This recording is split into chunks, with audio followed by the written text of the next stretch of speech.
flood control projects. So kinabukasan, bumaha. Anong ibig sabihin nun? Pwede sabihin na si Bongbong pabaya. At pabaya talaga. Siya't lahat ang may ano dyan. Sa kanya lahat ang bunto ng sisi. Ito ang Wow Trending Flood Control Projects na pinuntuhan pa ng gobyerno ng 255 billion pesos. Paiimbestigahan na ng Senado at Kongreso kung saan napunta yung pera. Sa kakatapos lang na SONA ni Presidente Bongbong Marcos, sinabi niya na merong 5,500 flood control projects ang natapos na at marami pang iba ang kasalukuyang ginagawa sa buong bansa. Pero nang humagupit ang bagyong Karina sa Pilipinas, baha ang inabot sa mga lugar sa Metro Manila, lalo na yung mga lugar na malapit sa dagat.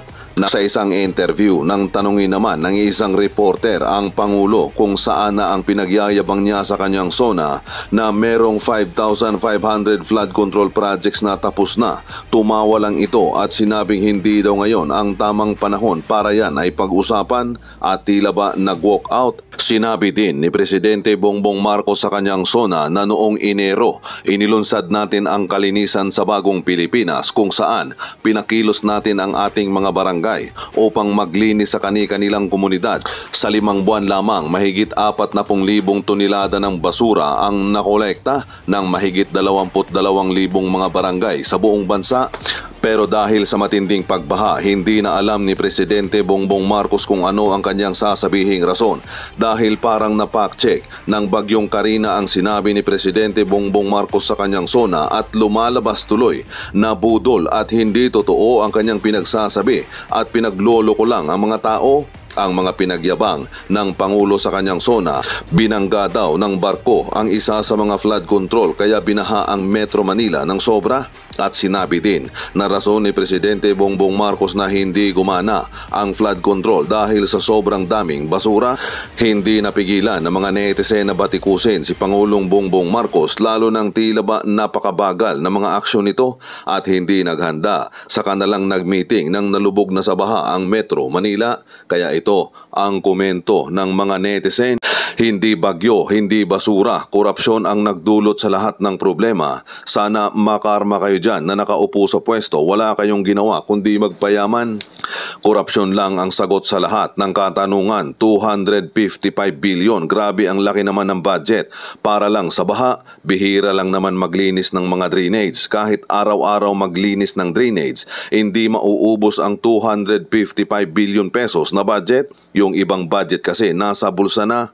Baka hindi ginawa ang flood control. Napahiya tuloy ang Pangulo sa kanyang sinabi sa SONA na merong 5,500 flood control na finish na.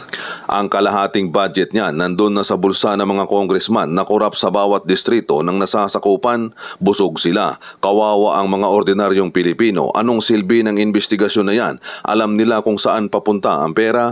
Grabing kawalang hiyaan yan. Ibalik nyo sa mga tao ang pera ng taong bayan. Puro kurakot at pansariling kapakanan ang inuuna sa laki ng budget. Kung napunta dapat sa pinaglaanan yung pera na yan, di sana magkakaganyan dyan sa Metro Manila. Ngayon, Pinoy nga naman. Kaya paurong ang pag-unlad ng Pinas. Magbago na kayo, hoy! Ang papel namin dito, kasi kakasama ko dyan sa Bunyog, si Ka-Insurrecto, ay mapaliwanag sa inyo kung ano ang kwento sa likod ng mga pangyayari. Okay? So, tumatawag ngayon si Ka-Insurrecto sa akin, hindi ko masagot dahil nagla-live ako. So anyway, somebody must tell him. Ngayon, nagla-live ako. So anyway, ipipresent ko ngayon, naalala nyo nung nakaraang SONA, nung 2 days ago, July 22, nagsuna si Bongbong Marcos at isa sa mga sinabi niya ay nakatapos siya ng tinatawag na 5,500 projects ng flood control projects. So kinabukasan, bumaha. Anong ibig sabihin nun? Pwede sabihin na si Bongbong pabaya. At pabaya talaga. Siya't lahat ang may ano dyan. Sa kanya lahat ang bunto ng sisi. Pwede sabihin na nilukusan ng kanyang mga tao at kumita ang lahat ng tao niya. Pero hindi niya alam na wala pala. Kumbaga ang baha kasi sa pag-ilog ang pinag-usapan. Kukunin ang mga lumot o mga ibaba, mga naipon sa ilalim ng ilog at gagamitin niya ng mga panghukay. Ngayon, may style ng pagkukontrata, sabihin niya, o kukunin namin 1 metriko tonelada o 10 metriko tonelada ng mga basura doon sa ilalim ng ilog. Alsayin yan at tanggalin. So ngayon, ang mga kontraktor madaya. Imbes na 10 metriko tonelada ang kontrata nakasulat, kukunin nila 2 lang. So sino ba naman ang auditor, sinong engineer na mag-inspection yan? Wala. 'Di ba? O mayap nga gat panapon sa mga latang mga kabalin ko kasi kayo nakasentro sa buong Pilipinas. Nasa inyo sa nakarang 1-2 buwan na sa inyong lugar, nasa Pampanga at Tarlac, nakatuon ang pagtingin ng lahat ng Pilipino. Panahon na para ipagpakita ng mga Kapampangan na sila ay naghimagsik laban sa mga walang katarungan na pagsasamantala ng kanilang mga opisyal, lalo pa mga lokal na opisyal, kapwa nyo kabalin, ay siya mismo ang nagdudulot ng lahat ng klaseng kapighatian, lahat ng klaseng diskriminasyon, lahat ng patayan, lahat ng pananapak, lahat ng pag-alipusta ay nanggaling sa inyong kapwa kabalin. Tinutukoy ko dyan si Kapil, Jing Kapil, mayor ng Purak. Tinutukoy ko rin si Alice Go na supposedly dapat Kapampangan siya kung mayor siya ng Bambang Tarlac. Tinutukoy ko dyan ang lahat ng Kapampangan ng mga opisyal dyan sa Pampanga kasama ng mayor ng mga Pampangan kasi na mga dapat nakialam ay hindi nakikialam. Kasama din ang gobernador lalo na si Delta Dennis Padilla, Pineda, na dapat nagpakalalaki siya. Kasama rin dyan ang kanyang tatay na si Bong Pineda na kilalang kilala mula noon pa 3 dekada mahigit na nabubuhay sa sugal. At sa ngayon, Pogo ay kasama na sa kanyang listahan ng kanyang mga pinagkikitaan. So anyway, balik tayo sa baha. Ang baha naman ay nakakatawa. Ipipresenta ko sa inyo yung binanggit ni BBM. No? Nagmayabang siya, one of the centerpiece. Ibig sabihin, ang isa sa pinagbubunyi niya, pinagmamayabang niya na kanyang achievement sa kanyang pagiging presidente ay yung baha daw, na aresto niya ng baha. Pero hindi ko alam kung anong ibig sabihin niya noon. So, anyway, ang ating ipakita siguro sa ngayon, titingnan natin. Ito. May mas maganda akong isi-share ko sa inyo. Mas maganda ang aking ipapakita. Okay. Nakakatawa kasi habang hinahanap ko, ito na, nakita ko na. Habang hinahanap ko ito ay gusto ko lang sana balikan yung alaala na nung nagsusuna si Bongbong BBM ay ang problema sa kanya ay nagmayabang na 5,500 kilometers na flood control projects na nagawa niya. Pero ang tanong, nasaan? Nasaan na ngayon? O ito ngayon, pakinggan nyo ang mga minamahal ng loyalista. Mga loyalista, ito, ang problema sa bayan natin, dapat tanggalan na yung huwag na tayo magloyalista. Hindi ko kayo sinisisi, pero pakiusap ko lang, huwag na tayo magloyalista. Kahit sa akin, huwag kayo magloyalista. Kasi ang problema nito, pag nakagawa ko ng kasalanan, ay hindi nyo na ako iwanan. Kahit na may kasalanan ako, ay pinaglalaban pa niyo ako. Nakapangit sa lahat ng sitwasyon, yung ipakipaglaban mo ang yung kakampi na nagkakamali. So, ito po si Bongbong, no? Pakinggan natin yung kanyang gawa sa buong bansa. Okay, ha? Ulitin lang. Mahigit 5,500 flood control project ang natapos na at marami pang iba ang kasalukuyang ginagawa sa buong bansa. Ano masasabi ni sa Permansi dito? Flood control project ang natapos na at marami pang iba ang kasalukuyang ginagawa sa buong bansa. Mahigit 5,500 flood control project ang natapos na at marami pang iba ang kasalukuyang ginagawa sa buong bansa. Oh. Ano masasabi Mahigit niyo sa kay BBM? Oh, hindi, wala naman ako. Iyan, katotohanan yan. Hindi na natin magkipag-argumento pa. Let the photo, the flood speak for themselves. Iyan ang katotohanan na walang nagawa si BBM ninyo. Okay? Sa in-fairness naman kay Duterte, sa panahon ni Duterte, ikaw bali, may baha ba sa panahon ni Duterte na ganito kalaki? Oh, wala. Wala ko nalala sa panahon ni Noynoy, may baha. Oh, in fairness naman kay Bongbong, sa panahon ni Noynoy, may Yolanda. Oh, that was the first time I saw that the hospital that was popular as a UARM, rather, Bisaya, kasi pag-English ko UARM was flooded.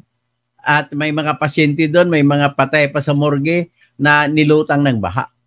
At that was also the time I remembered na maraming namatay sa SM Santa Mesa na natrap ng mga trabahante. At yung mga hindi nakauwi, doon sila sa ibaba, yung pala, bumagsak ang tubig sa kanila sa loob. So, this is the second time na baha na ganon ay bumisita na naman sa Metro Manila. Ang napakabwisit pa, pumisita ang baha matapos na nagawa ni BBM ang 5,500 flood control projects.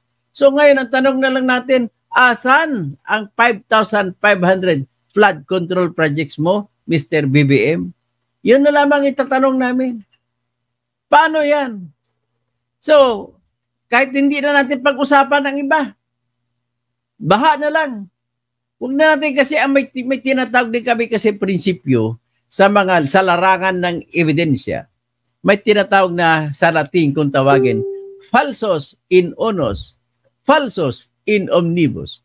Ibig sabihin, sa marami kang binabanggit, pag nagsinungaling ka sa isa, tinitingnan na ng prinsipyo na ang lahat ng sinabi mo ay puro kasinungalingan.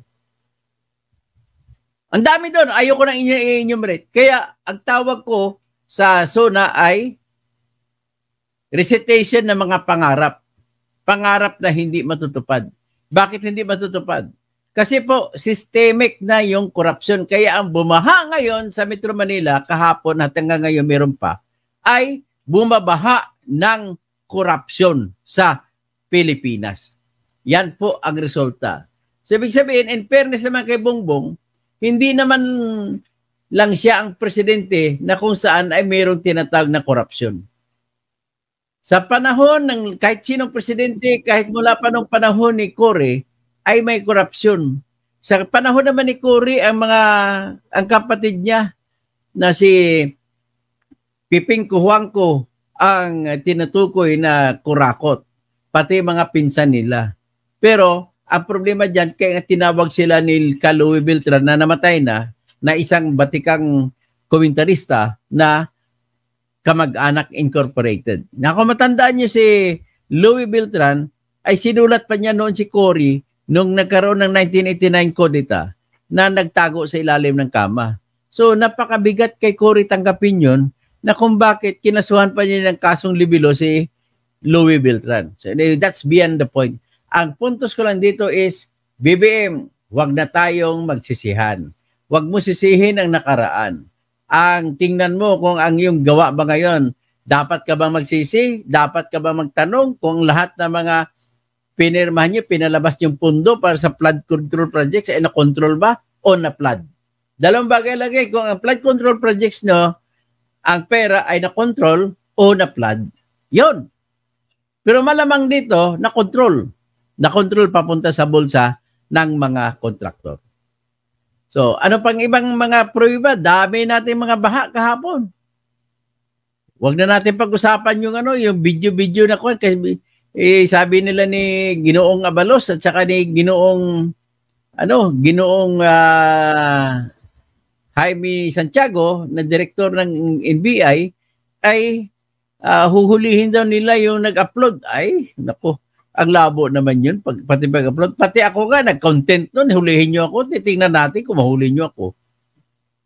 Ang una-una, si Bongbong Marcos lamang ang may karapatan magreklamo, hindi kayo. Okay?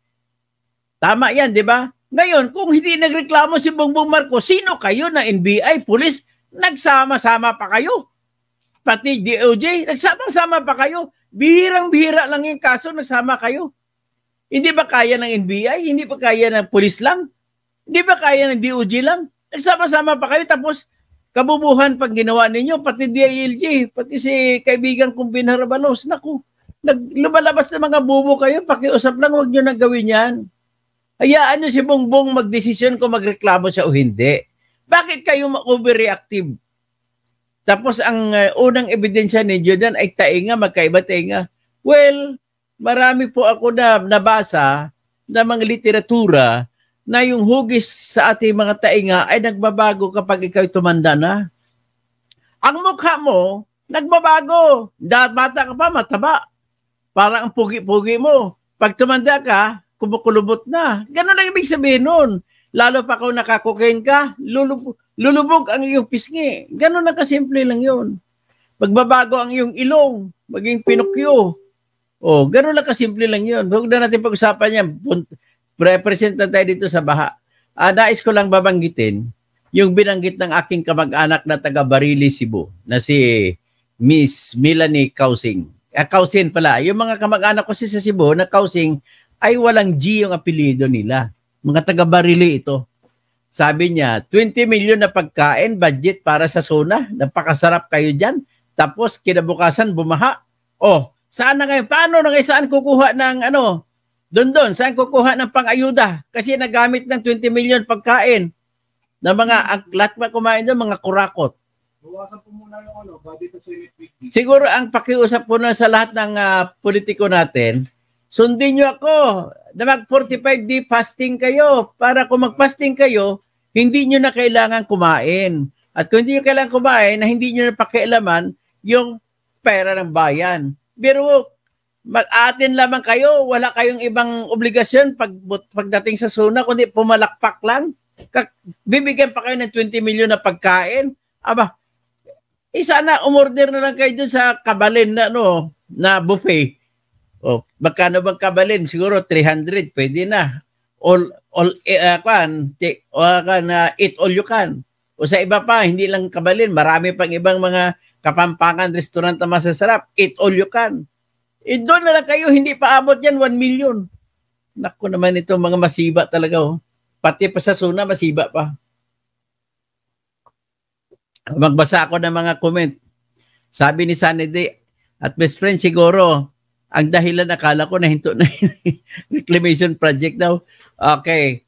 Pwede natin sabihin na reclamation project ay nagiging isang sa dahilan. At pwede ko rin sabihin sa inyo na ang katotohanan,